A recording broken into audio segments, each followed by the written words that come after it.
Alright guys, so I was reading Matthew chapter 11 and I was blown away, right? In Matthew chapter 11, that was when John sent his disciples, that's when he was in jail or prison.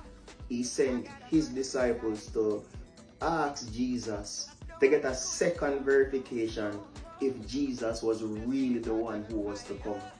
So Jesus sent back the disciples and and was like, tell John that those who were blind they're now seeing, the sick is being healed, and many other wonderful and amazing things. Right? But look at life like this, guys. We're in the 21st century. And we see lots of things pop up in our in front of our eyes on a regular basis because of the advent of social media and how powerful it is, right? They call it algorithm. So John, in his circumstance, he was very forgetful of the fact that he was the one who paved the way for this man, and now because of his circumstance, because of his tribulation, because of his battle, he starts to doubt. Right? Look at it, guys. So let's look at that now in terms of our life.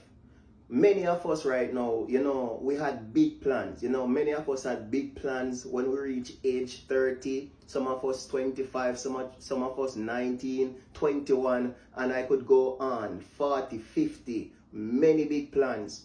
But the circumstances in our lives, it kind of deter us from actually, going straight ahead to accomplish those things because we face many different turns. It's not a straight road for us.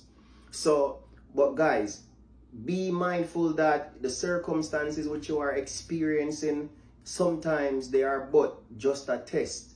They are but just a little trial, a little obstacle in your way.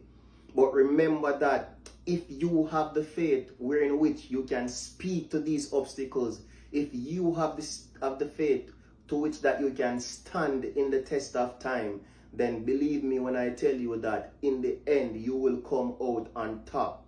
So when you're going through your trials and your burdens and your temptations, that is the moment when you should stand on the word of God, stand on his promises. All right, look at Jesus. Why don't you guys question the fact that Jesus was tempted for 40 days and 40 nights, and at the end of his temptation, the angels come and ministered to him?